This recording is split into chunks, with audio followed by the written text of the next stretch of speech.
No sé vosotros, pero yo a final de año lo que suelo hacer siempre es, ¿cómo os diría? Balance, ¿eh? Lo normal es que hagamos balance a final de año. En mi caso, el balance que suelo hacer, entre otras cosas, no solo a nivel personal, sino también a nivel profesional, pero hay algo que me gusta mucho y es hacer como un ratio, un análisis aritmético de poder medir así el porcentaje de pérdida de libertad, de grado de manipulación, de elementos que hemos estado viviendo durante todo el año. Lo hago en los días de vacaciones, días de ver a la familia. En mi caso lo hago en varios sitios, aquí, en Andorra, Cataluña, en Francia, donde está repartida la familia. Yo los visito todos y así cumplo. Pero la verdad es que hoy os quiero hablar de eso, quiero hablar de ese balance y hacerlo en gran medida a partir de una historia de perseverancia, de protesta, de lucha contra lo establecido. Y os hablaré de una persona, de un personaje histórico que es un poquito desconocido, pero igual algunos lo conocéis, pero que su historia es realmente impactante. Os lo explicaré desde el punto de vista de cómo él tomó una dificultad brutal que tuvo en su vida. Quédate, porque lo de hoy, desde un lugar especial, distinto, por supuesto que también te interesa.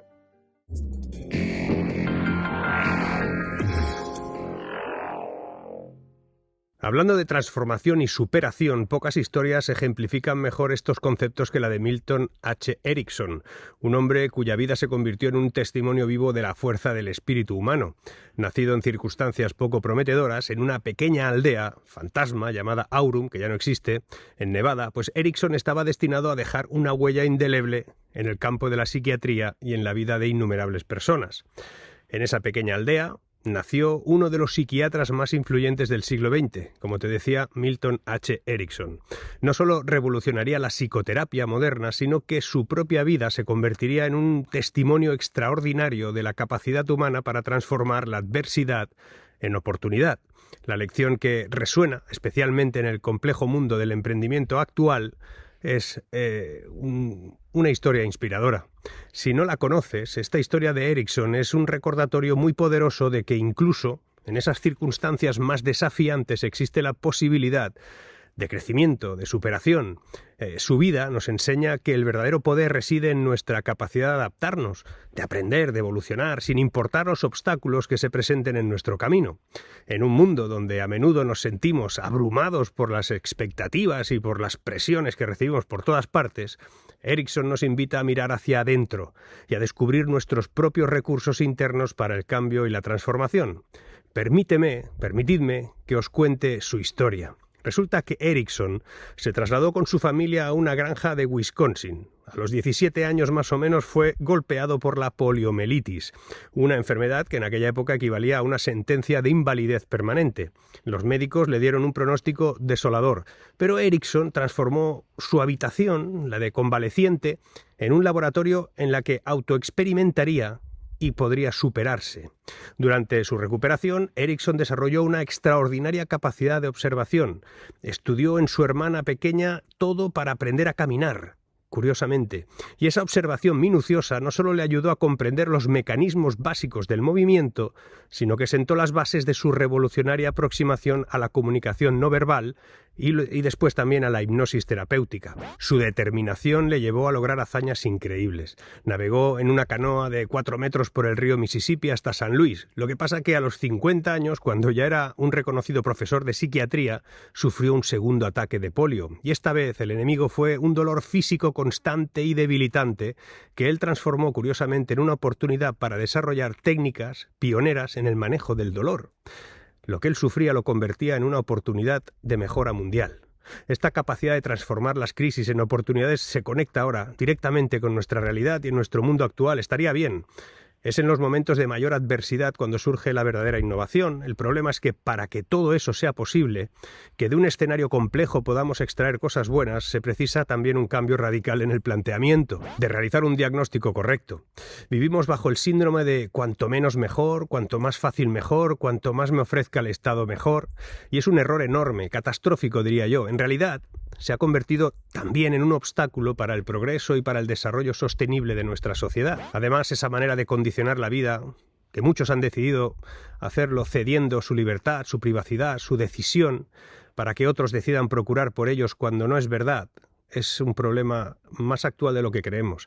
Pero es más cómodo aceptar, bajar la cabeza, incluso mejor, girarla hacia otro lado y no mirar lo que pasa. Es más sencillo, requiere menos esfuerzo que renegar de toda esa mierda de la dependencia, la sumisión, la humillación social. La búsqueda constante de la comodidad y de la dependencia excesiva del Estado están creando una sociedad paradójicamente más vulnerable, donde la iniciativa personal y la responsabilidad individual no paran de disminuir. Gente diciendo que con tu esfuerzo no puedes hacer lo que quieras, que si has logrado acumular cierta riqueza la tienes que donar a quienes no han hecho nada por lograrla. Gente que insulta a quienes aportan más para que ellos disfruten de subsidios y ayudas de todo tipo.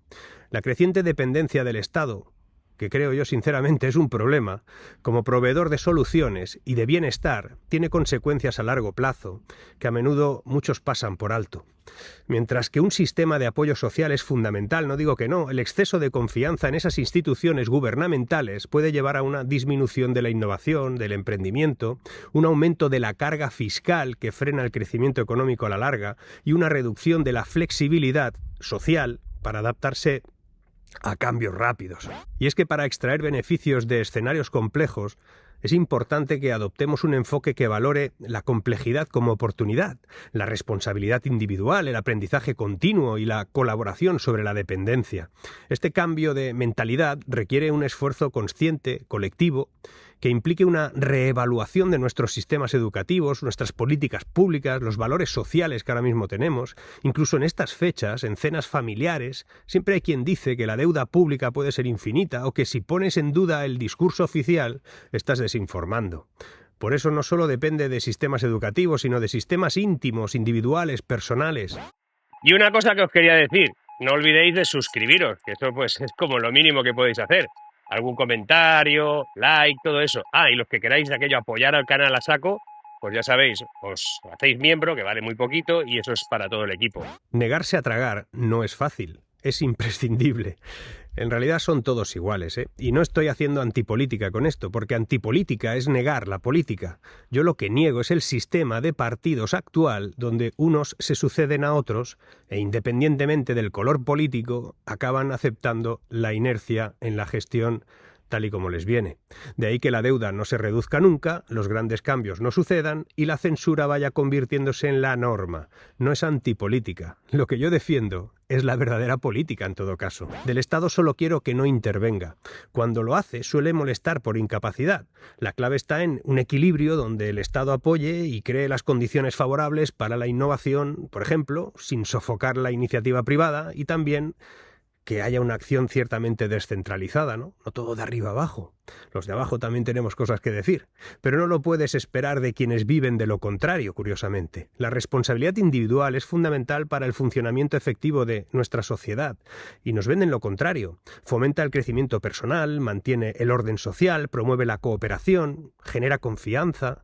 En el ámbito laboral, la responsabilidad individual conduce a una mayor productividad, por ejemplo, mejora la calidad de trabajo, fomenta la innovación y aumenta la satisfacción de nuestros clientes. Y tengo la impresión que estamos en pausa, no en stop, en pausa. Ha llegado el momento de denunciar a quienes han construido modelos económicos que son insostenibles y han predicho falsas recuperaciones. Lo que tenemos ahora no es una recuperación, es la mayor montaña de deuda que jamás ha existido en este planeta. Los genios, laureados con premios suecos por teorías que no evitaron las recesiones, deben ser cuestionados, igual que lo son otras cosas, al igual que aquellos que han promovido modelos de crecimiento basados en un dopaje que al final pagaremos todos. Y no hemos pulsado el stop, solo estamos en un pause temporal. El inconformista de hoy, como Ericsson lo fue en su momento, debe enfrentarse a cosas complejas, a múltiples crisis, aunque sean muy duras, como las que vivió ese hombre. Como bien señalan los expertos en desarrollo empresarial, por ejemplo, los que estamos en el lado de crear y no en el de vivir subsidiados, sabemos que es estar en crisis permanente. Cuando tienes algo, lo inviertes. Cuando un proyecto madura, generas otro. Algo que suele alejarte normalmente del debate público porque no te queda tiempo para eso. Cuando por fin mucho de lo que has sembrado te permite gritar lo que piensas, pues debes hacerlo. La realidad no debe conducirnos al silencio. No callar tiene que ser la consigna de este 2025 que está a punto de empezar. Estaría bien no callar, hablar, explicar. denunciar. El empresario, el emprendedor, el creador, son vistos hoy como un especulador agresivo, despiadado, pero no lo es. Los que lo critican en realidad viven de él. El emprendimiento actual requiere un compromiso social que va mucho más allá del beneficio económico. Va de querer crear empleo, va de amar lo que haces, va de procurar por el bien común, más de lo que nos dicen, más de lo que denuncian. No se puede aceptar que las críticas sean silenciadas bajo acusaciones de la explotación del proletariado. No sé, es rarísimo escuchar esas cosas todavía, no sé vosotros, pero a mí me suenan a otro momento de la historia. La actitud crítica es fundamental para demoler las barreras sociales que mantienen a esta sociedad anestesiada, bebiendo cada mañana cloroformo para desayunar como si fuera un vaso de leche caliente. Las ideas abundan, algunas son propias, otras son compartidas, todas son valiosas. El verdadero desafío está en en transformarlas en acciones concretas, en proyectos que desafíen el status quo y que generen valor real. Como Ericsson, que convirtió sus limitaciones físicas en avances terapéuticos, los emprendedores actuales deberían convertir sus obstáculos en oportunidades de mejorar nuestro entorno, no solo para ganar dinero, por muy respetable que eso sea. Para mí existen 4 formas de ver el vaso. Ese vaso medio lleno para el optimista, medio vacío para el pesimista, medio vaso que sobra para el que es más racional, o como yo lo veo, todavía queda medio vaso por llenar. Esta última perspectiva es la que debería prevalecer bajo mi punto de vista. Un vaso que debe llenarse hasta rebosar si lo llenas de esfuerzo, de capital, de inversión y no de ayudas, subsidios y gasto. El legado combinado, por ejemplo, de Ericsson y la realidad del emprendimiento actual, en muchos países que ahora mismo estáis viendo este vídeo, nos enseña que el verdadero espíritu emprendedor no solo consiste en crear empresas o generar beneficios, que no, se trata de mantener una actitud crítica y constructiva que transforme los obstáculos en oportunidades de mejora colectiva. Que no se conforme nadie con sobrevivir, sino que se revolucione el campo en el que estás. Los emprendedores de hoy deben aspirar a transformar su realidad denunciando lo que no funciona y proponiendo alternativas que sean viables. El futuro pertenece a quienes se atreven a cuestionar lo establecido. Estoy convencido de ello.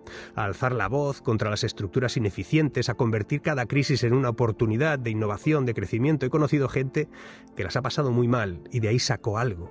En un mundo donde el conformismo y el silencio parecen ser la norma, el verdadero emprendedor debe ser aquel que ante todo se convierta en un agente de cambio, de transformación. Y cuando hablo de emprendedor hablo de mucho más que montar empresas, hablo incluso de emprender espacios de debate, opinión, crítica, comentar, estar ahí.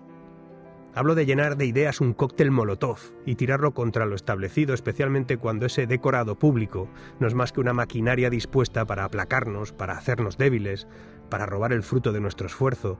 Y lo hacen con herramientas cada vez más complicadas y sofisticadas: la censura, el control social, el expolio fiscal. Y es que la anestesia social ya no es una opción viable, ni para nosotros ni para las generaciones futuras. Existe un método, uno entre muchos, pero efectivo, para despertar del letargo colectivo. Querer ser protagonista de tu propia vida, de tu propia historia, una historia que algunos insisten en escribir, pero que en realidad solo tú deberías dirigir, debería ser la clave. Como en la vida de Ericsson, el protagonista que hoy te he traído a este vídeo, algunos serán protagonistas también de ese cambio, mientras otros solamente lo verán pasar de largo. Cada individuo debe elegir su rol en esta transformación, pero existe un lugar llamado el Club de los Soñadores, donde sabemos que el verdadero cambio comienza cuando dejamos de ser espectadores y nos convertimos en agentes activos de nuestra propia transformación. Solo de ese modo transformaremos todo a nuestro alrededor. Pregúntate si perteneces a ese club, al Club de los Soñadores. Seguimos.